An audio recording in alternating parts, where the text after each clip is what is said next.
against Sandbox Gaming, and it's going to be the same here up against Flamengo, who are taking away the power picks on this patch, and then Canyon's Gragas going to hit the bench. Of course, in Korea, Gragas, the priority, gigantic on 9-16. But that's the priority on a Renekton first pick. And we've been talking about it a little bit throughout the day, that it feels like teams are misplaced. Damonte and Clutch really kind of got, I'm going to say, soft flamed by their priority on the Renekton. We just saw Quinn taken into it and how abusive it can be. So let's see what Damwon have in store with this pick, or if Nugri or Showmaker are just so much better at piloting this champion. Already, I like how Flamengo's composition is coming together. A lot of space control, a lot of zoning capabilities with the Nico and the Thresh often paired together as Canyon gets his hands on his favorite champion at the moment. It is the Taliyah. And speaking of favorite champions, of course, Nuclear going to go towards the Kai'Sa if he can get it. It's not going to be the Elise combination with the Renekton, but we've seen in the past that this combo is about as punishing. Yeah, there's still so much potential for getting around the map as quickly as possible, setting up that dive. You don't necessarily need your jungler to take the damage when you have a Renekton, pending on the matchup there. So my eyes are on Robo. What is he going to find? Is that going to be the Nico in the top lane for him in a ranged matchup to try to deal with this Renekton? Or when he sees the Taliyah and the potential of a dive coming in, is he going to look for something that's, okay, you're going to dive me and I need to be ready to take that type of aggression? Well, still yet to know who's going to be playing the Renekton. My feeling is that it's going to be Showmaker. He did play a lot more games on the champion, and Damwon do love to pick late for Noguri. They like to get him into a position where his pick is providing as much surprise as possible. And look, albeit they are on the blue side, so not able to really surprise Flamengo that much. But as we're seeing in the bans, that Xayah that we were talking about before is going to be taken away from BRTT. Barrel's Alistar might make it through, however. Yeah, that could be frightening. That being said, I mean, how worried that's what are I you thought. about it? I'm very worried. They're pretty worried. They're pretty worried. I think you have to respect ban Alistar, especially at this stage in the World Championship. Again, we'll probably see Barrel pull out his Alistar at some point during this championship. He is amazing on it. He certainly is. I think that Barrel's Alistar is not necessarily a laning phase ban. And I think that if Flamengo are going to attack Damwon, they need to attack the laning phase, which is what my argument would be for leaving the Alistar available. Because I feel like if they're getting to a point where, you know, Damwon are comfortably team fighting, then you've probably got pretty close to losing anyway. This is probably going to be BRTT's pickup right there. Okay, so I did want him to go for something with a lot more firepower in the lane phase. He had a couple of different bans thrown at him in the Draven and the Xayah, so I was like, he's got the access to things like Lucian, like Caitlyn, like Ezreal. Now the thing is whenever Caitlyn's in a game in Europe, is they decide to split the map and force vertical jungling. So Caitlyn has to play weak side, and she doesn't get to abuse her long range and how dominant she is in the map. I'm unsure if Damwon will look to do the same thing, but typically Caitlyn as a pick doesn't work in the LEC because of that strategy. Well, this is most likely the rise in the hands of Noguri, as Barrel's going to lock away the Pyke. We've got Pyke Kai'Sa against the Thresh and the Caitlyn on the bottom side of the map. Certainly spicy, but that range advantage is certainly going to be there for BRTT. And it could also mean that Barrel doesn't have to sit in that lane phase. You know, if things start going sideways in that 2v2 bot side, Barrel can be like, see ya, mate, just hard farm this one out. Caitlyn's going to push it into you, and he starts roaming around with Canyon. Well, that is an Aatrox, and that is still going to be locked in. Flamengo valuing the comfort on the champion, regardless of what the numbers may say on 9-19. And of course, if you look at the recent nerfs to Aatrox, it was his wave clear that was particularly hurt. Lost a lot of damage when he's using that Q on the minions itself. And that means that he doesn't just get to force you under a tower and kind of chunk you out with those Qs. Still, if he lands triple Q on you, it is going to hurt. But against something like a Ryze who can root you up and kind of maneuver around you, I think this is going to be a really tough matchup. Yeah, could be really scary here. As we expected, Showmaker is looking like he's going to be on the Renekton. 21 seconds. And that is going to be confirmed. So Damwon, I like this composition a little bit more than what they showed us in their first outing. Felt a little bit like a show match with the fact that Showmaker got to play on his LeBlanc, with the fact that Noguri was on his Vladimir. This time this composition looks a lot more fluid because the gank assist for Canyon is outrageous. Just set up and lock him down. You got the CC from the Renekton, the CC from the Ryze, and Canyon can just rock in, flip him back, and have so much damage to get away from. Now, I want to talk about zone control right now. Because BRTT is on the Caitlyn, one of our longest range champions in the game. You said at the very beginning, when you see things like Nico, like Thresh, there's so much zone control for Flamengo. On the other side, Damwon actually have some pretty short range champions. Kai'Sa mid-range ADC, Ryze mid-range, and then Renekton as the melee champion. So I'm curious, how do Damwon actually break through that zone control? Can Flamengo keep their ADC safe? Can they keep Damwon away from him and allow these team fights to go through longer, to walk through? I think it's about Flamengo getting vision so that they can deny flanks from Damwon, if it's going to be me. But, ladies and gentlemen, here we are, our third game of the day. Damwon taking on Flamengo.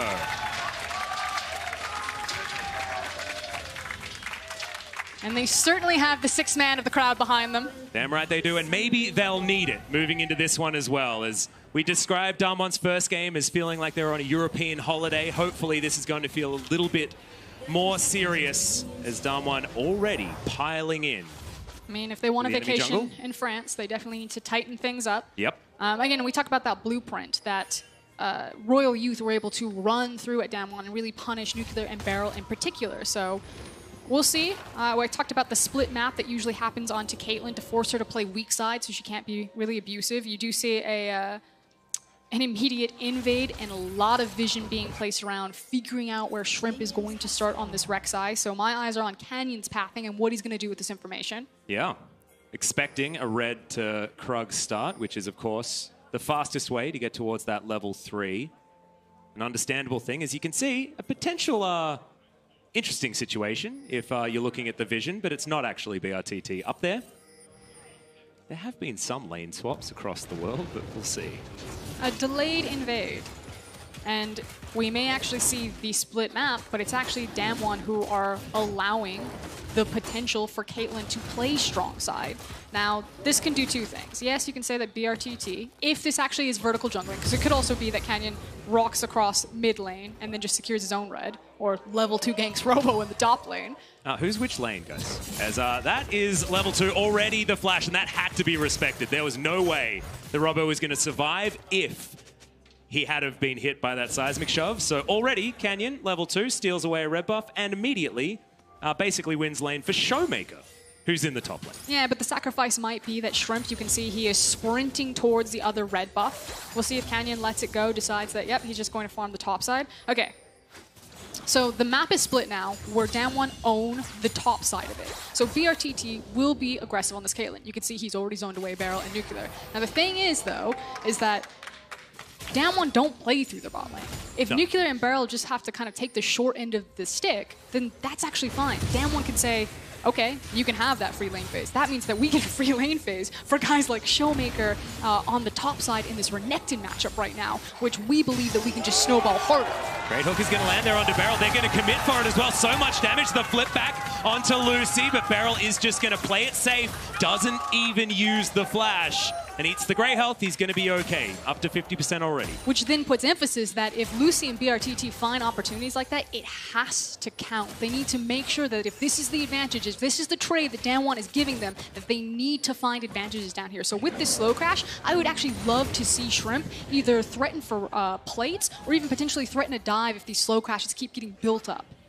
Well, Showmaker level 3 does have access to Slice Dice and the Ruthless Predator, which could just spell death here. He goes for it, the flash in to try and guarantee, but Canyon presses his buttons in the wrong times. It doesn't even matter though. First blood goes down, and Damwon have struck first for the first time here at Worlds. And it's going to be free for that, because Shrimp doesn't have any reason to be on the top side of the map. You can see he's playing with the Scuttle Crab right now. He does have access to his Krugs, but otherwise his camps were all down. He was going to be spending time towards bot lane, which means that Showmaker can continue to play aggressive. That's the flash in. Halo Blades needs to be respected, but the seismic shove is going to land. Robo is going to come down and does get there first, but still Canyon trying to juke around. Goku gets on in there, and Showmaker, so much damage. The first kill does go over to Flamengo, but Robo is looking for another one. Noguri completely out of mana. What was he doing there? A double kill to Flamengo. Shrimp's on the board. And this This is so important. Again, remember, Damwon chose to split the map, and Shrimp has now broken and ripped it back. Don't play with that, though.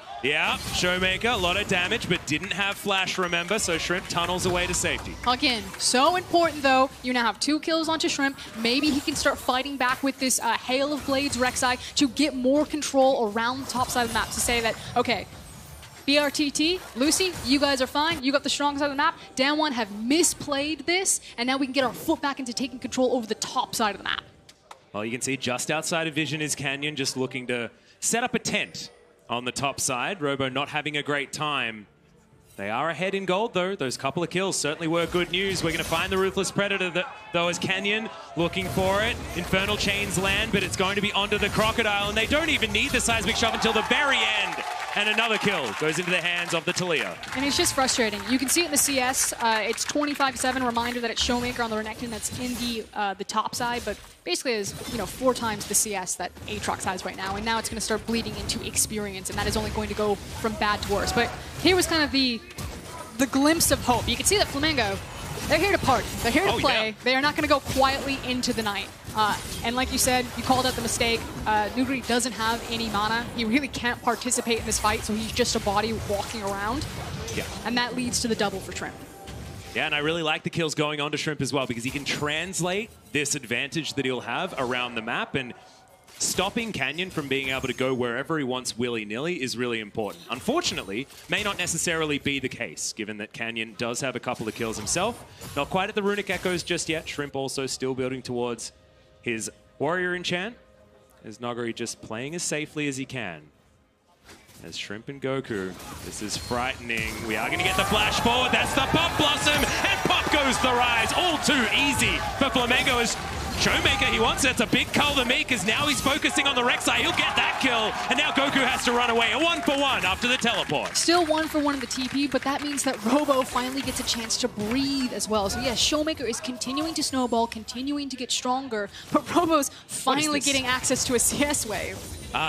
Frosker, and this is Canyon on the bottom side of the map. I've never seen this before as Beryl's going to dive forward, wants to get the stun. The Seismic Shove avoided just so narrowly. Lucy, oh God, the turnaround for Flamengo.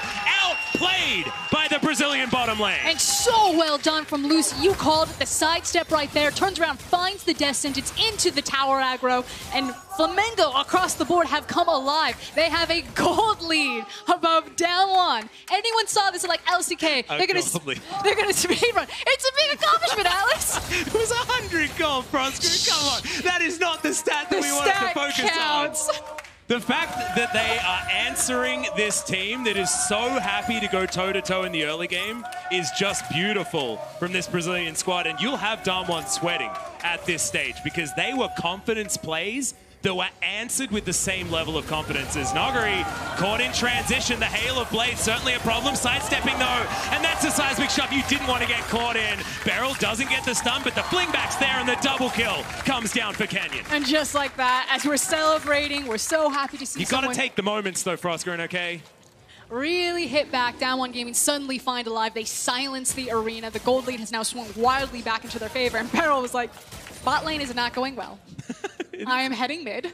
Nuclear, good luck. And this is exactly what happens in the majority of games. You know how there were passengers in the first game for Damwon? Generally, it's Nuclear that's in the passenger seat, and everybody else is just doing stuff. Just running around. He's seatbelt on, just being normal. You know, everything's absolutely fine, trying to pick up whatever farm he can. And Beryl is outside of that lane having a party. Just hanging on the car. It's like Mad Max. Killing people as 3 versus 4, things like that around the map. And Nuclear doesn't really get to play with them. As we have a look at this one more time, this was just stunning.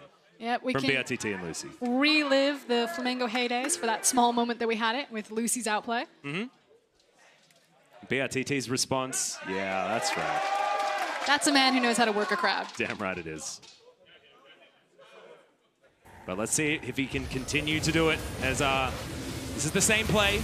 I was wondering whether this is back to live, but is just going to be a look at Canyon's double kill. Pretty elementary, honestly, in the end, as there are so many flips and flings from this squad. The Bone Skewer plus the Seismic Shove. Speaking of Bone Skewers, that's going to find Lucy, but avoids the stun. BRTT just offering auto after auto. It's only 1 pickaxe worth of damage, though, This is the problem. I mean, we always talk about Caitlyn being very strong in the laning phase early game, but then has this huge trough as you try and get towards damage relevance, and then you're back up again in the late game. But we are going to get towards that trough, and when it's BRTT that has it, that can be a problem because he is such a powerhouse for this squad. Bit of a dive topside though, as that's another seismic shove. You've got to be looking for them circles because that means death. And it means that Flamengo needs to be able to trade something. And unfortunately, Damwon Gaming are going to have the option to consistently look for these top lane plays because the only objective that they would trade bot side is something like a Cloud Drake. So Flamengo need to push their advantage on this bot side of the map or try to create a larger one while Robo is just taking the brunt end of Showmaker. Well, Cloud Drake is going to be taken here by Flamengo comfortably 10 minutes into the game. Now Shelly has reared her head in her own pit. We'll see whether we do get any swaps. Canyon was still topside, waiting for another counter gank, as we are going to have Beryl. He face checks, the hook is going to land. The flayback's in and he just explodes. Lucy grabs the kill, but that's another assist going over to BRTT. So the play that Canyon and Showmaker were waiting for is they expected Robo to actually teleport up into the top side, and then they were immediately going to dive him again, pick up that gold, and then kill the tower. Robo actually instead walked down to the lane, and it looks like we're finally going to have the swap come in. You can see BRTT Lucy, they had that clever little trap play. They're now walking up top here, but Rifthild is going to be the next objective on the table, and Showmaker after this back is going to be a really big deal. This is a very fed Gator. He's even with his theoretical lane opponent, but he's almost double the CS of Robo. He's had a really rough time. Back is going to get channeled, but Goku going to stop it, so a little bit of a spanner in the works there. And it just means that Flamengo have to be now very creative about how they want to contest this Herald if they do.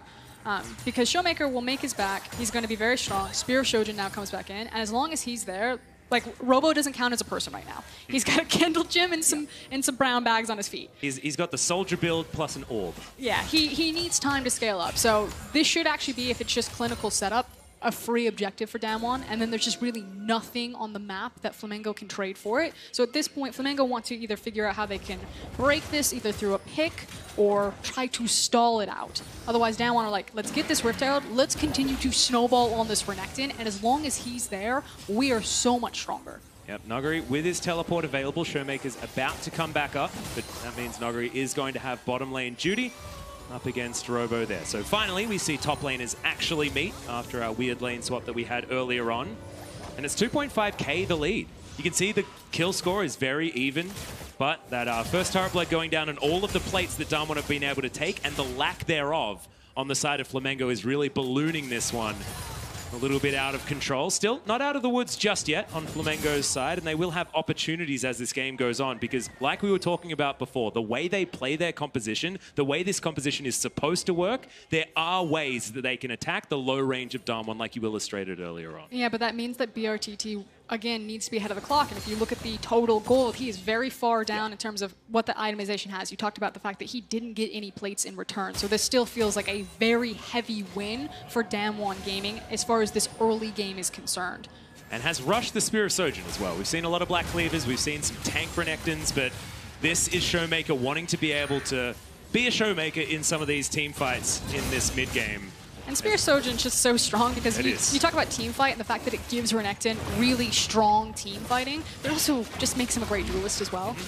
Like best of both worlds. Allows him to do lots of stuff when he presses up. Here's the TLDR. And Shelly gets her eye poked out and will now get taken down. Canyon will have his choice on where to put it, and I have a feeling that mid lane could be an opportunity as Beryl goes underwater, looks for Goku, but doesn't get him, dodges out of the way and is going to survive as Shelly is just plugged into the river and will now set up for a charge on this outer turret mid. Minion waves are going to crash, but charge, is it actually going to get set up? Because you can see minions getting in the way for the moment, but it looks like Flamengo not going to be able to get rid of her. She will get that charge off successfully and gather some more of that plate gold. Yeah, but just a plate gank right there. Flamengo successfully collapsed around their mid lane tower to make sure that it didn't translate into the objective. But that's what we were talking about with Damwon. Using the Rift Herald, continuing to snowball, getting that gold on necessary characters. And now we can start kicking them out into their side lanes and testing Flamengo's lane assignments. Because I don't actually know who can survive with Showmaker's Renekton at this point. And Nuguri slowly but surely is building towards his Seraph's Embrace. We'll see what he goes for next, but he has decided to just rush that item. But we know that the last time I saw Nuguri's Rise, he just sort of sat in a side lane and destroyed his lane opponent as far as the farm is concerned and things like that. And then at about 25, 27 minutes, won the game by himself. And I think that's kind of going to be the formation from Damwon, at least what they're looking to do here. It's going to be... Okay, Pop Blossom comes in. Immediately the flash from Nuguri, though, as he's trying to turn it around. 1 versus 2. This guy's a madman. And Flamengo are just going to run for the hills. It's going to be a setup where you have Nuguri and either Canyon or Barrel with him, and then Showmaker with either Canyon or Barrel. You have kind of these 2 roaming pieces in your Talia and your Pyke, and then your 2 solo laners. And they're just going to force the lane assignments from Flamengo. And Flamengo are making the right call, trying to look for those picks like that, you know, using the Nico ult, trying to find the flash, trying to catch anyone out. But if they don't capitalize on it, they are still slowly losing the map. Well, Ocean Drake going to be the first dragon that Damwon are going to go for. Of course, we got very used to Oceans with our, I believe, 8 of them that we had yesterday. It was a ludicrous amount of Ocean Drakes. No, it was only 7. Only 7. We were spared, but Ocean Drake going to go over to Damwon. They gather it just to cycle towards the next one, which will be the Mountain Drake. And now we're entering this trough for Flamengo, where their only options were to look through picks with this this Nico and her CC setup. Gonna try it again. If you don't succeed, bring a friend and try again as Nuguri, 4 people around him, and he should get taken down, but Seraph's had completed. He survives for a little bit longer, and now Showmaker jumps on top of Shrimp. Pop Blossom's there, finds no one as Barrel looks for the reset, but doesn't get it. The Void Seeker comes from the back end, and Nuclear locks him down, and Showmaker is underneath the turret, feeling comfortable, but now Robo's turned up. If he gets some of these kills, it's going to be so huge, but he can't find any. Finally, the root comes in, and Goku locks down Barrel. And that is exactly what Flamengo needed. They force the play again. They say, this is our only option. We have to throw everything in the kitchen sink, and they find it. Oh, BRTT caught out. No, it's okay. Land. But were we expecting, Frosker, and I'm sorry to cut you off, were we expecting this game to be this heart racing? Because Damwon, once again, very, very even when we're trudging through the mid-game. So here's my thing. When teams like to fight a lot, which Damwon does sometimes have that reputation, you can't just have like a timeout, like a gentleman's agreement, and say, no, can we just slow down a little bit? Like if a team wants to step 2, the only option that you have is actually to match. And it's kind of why when you watch like the G2s and the Fnatics, the FPXs, like when you have an LPL team in a game, it's probably going to look really bloody and really messy, but that's just kind of the nature of it. You don't get to play slow against that type of style. So I like the fact that both teams are willing to get dirty and throw some punches here. Yeah, if you can force that style, it is certainly worthwhile, as Robo does dive on over. Nuguri and Canyon certainly forces to be reckoned with, but not going to go 2 versus 2 in this instance. And Goku's going to successfully save his top laner. 0, 3, and 4 on the Aatrox, but he has been able to claw back a few more of them minions. Now the thing is, oh dear, while plays like this are working and they are killing people into the side lanes, it's not necessarily translating into objectives for Flamengo. It is a proactive play that doesn't turn into a tower or a dragon or a baron. And it's also expending a lot of cooldowns, a lot of teleports, and a lot of flashes. And so, unfortunately, it means that you're missing those vital cooldowns when a team fight that Damwon happened to win is around an objective like a tower, a dragon, and a baron. And I feel like that's been the story of this game so far, that Flamengo are finding these windows, they are winning some of these fights, but it's not at the right time to maximize what they're taking away. I feel like Damwon want to start a fight at the moment because there are no flashes. On Brazil's side, Nuclear, the only man on the map that does have one available. He is getting towards his Rage Blade, slowly but surely, but sneaking away that kill was certainly good for the Kai'Sa that has been outranged this entire game. Damwon closing in onto Goku, but a bit slippery on the Nico, and isn't going to be dying here. I think they're going to dive BRTT. Well, can they actually do so, as we've got another dive coming in, as Nuguri spotted on the Tremor Sense. Gets himself away far enough. They're looking for the Talia ultimate, or threatening with it, so this is a really good response from Shrimp and Lucy. that Damwon have lost members where Flamengo are, so they're respecting the potential that Flamengo have brought the resources. But it does buy time in the end for Damwon's Showmaker to get the spot tower. Yep, Showmaker going to be the one that makes that play worthwhile for Damwon. Of course, Noguri forcing so much pressure there on that top side. You can see still surrounded by Flamengo members, even if it is just 2 of them.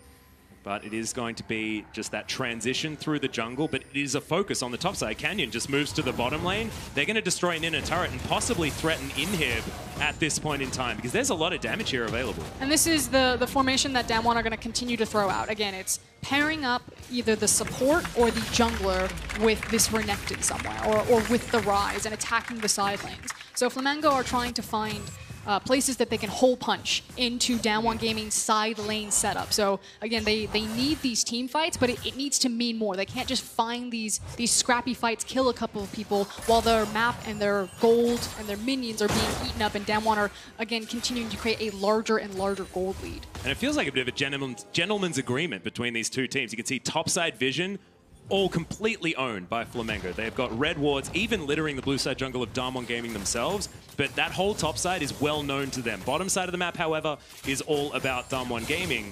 And we'll see who that's going to benefit, because 20 minutes has ticked over.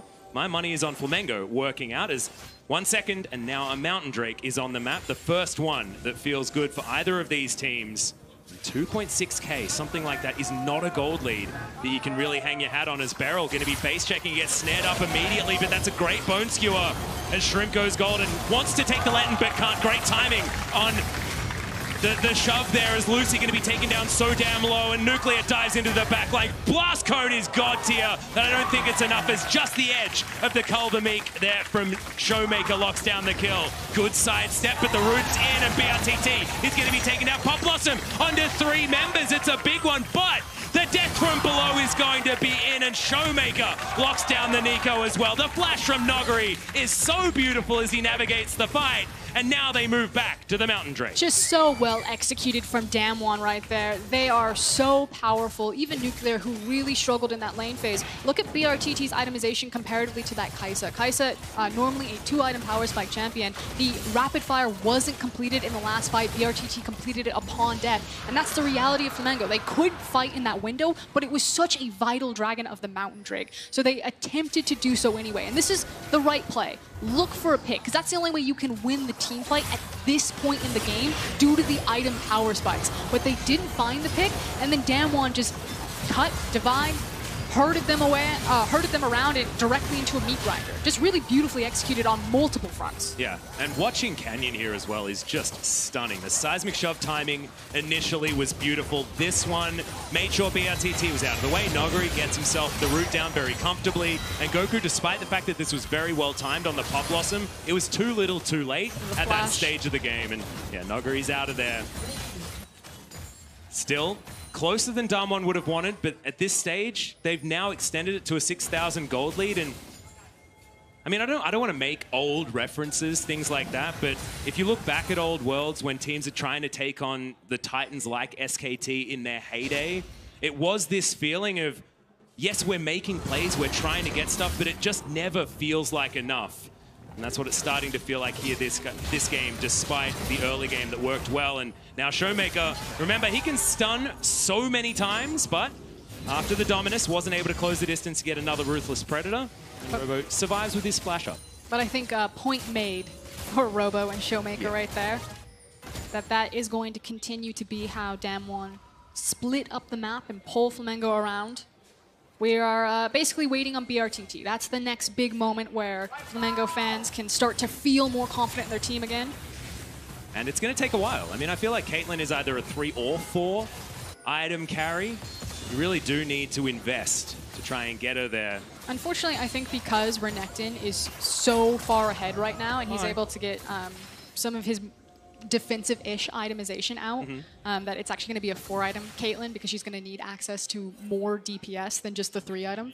Yeah, I think Mikura's Scimitar will need to come in, and we'll see what else BRTT is going to go for.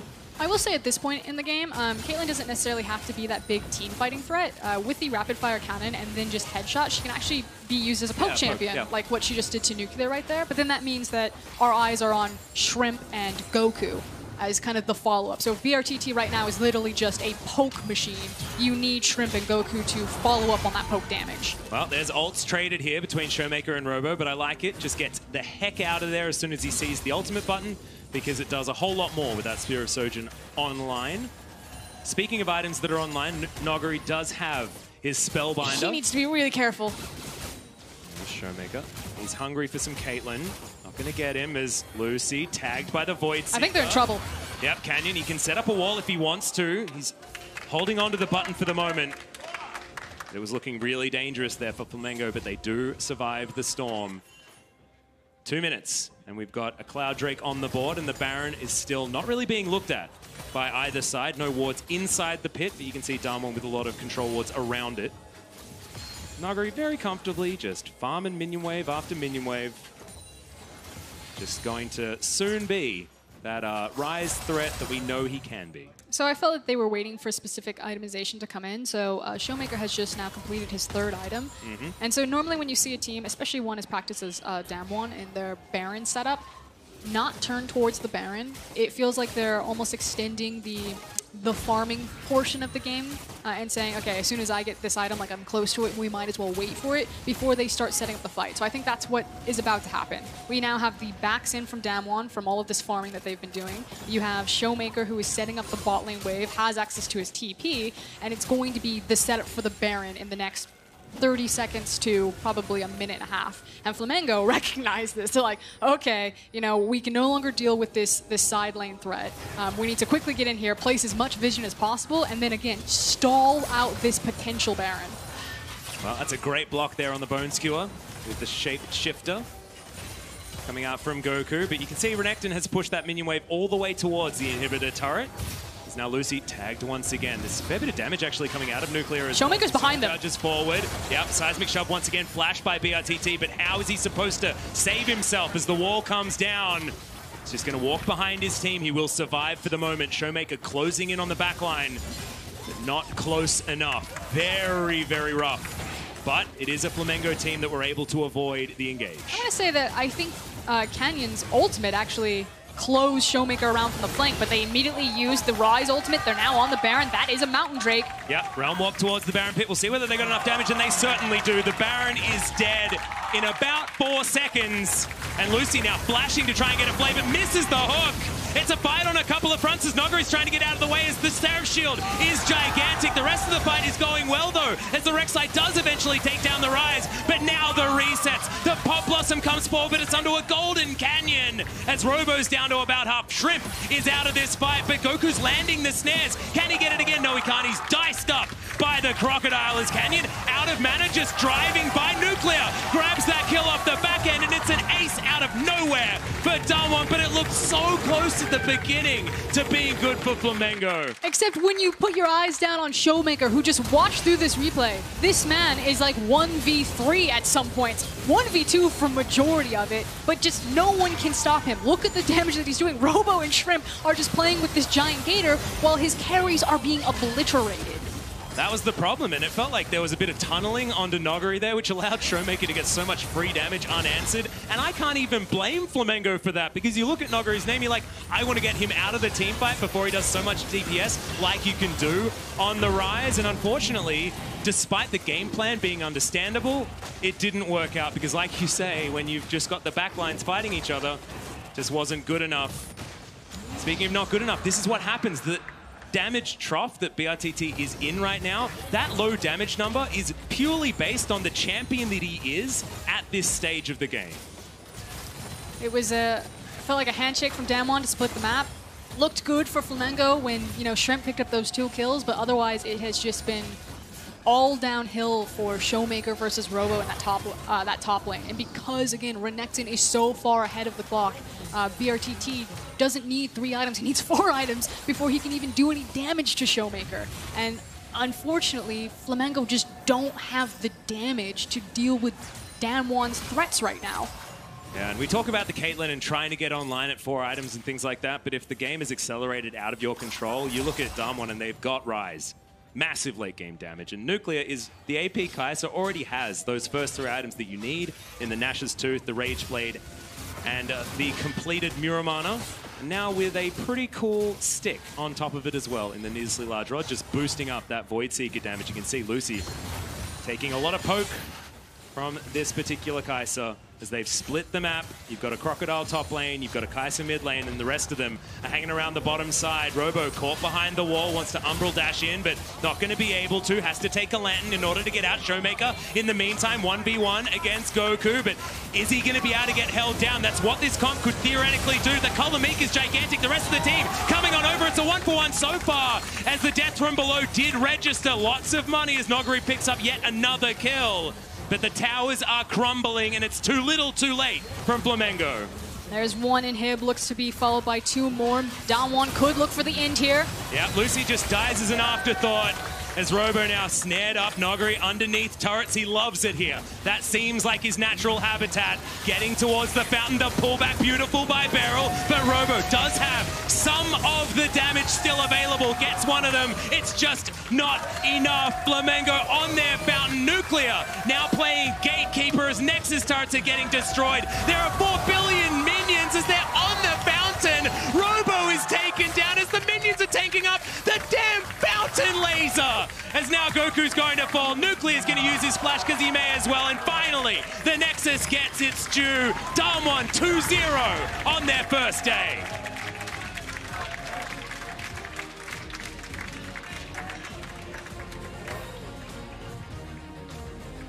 And with a fountain play like that, you can tell that Damwon are really feeling themselves right now. I feel like it's still the European holiday, Frosker, and sort of what we coined it in their first day out. This is a Damwon having fun, but Nuclear will be having way more fun.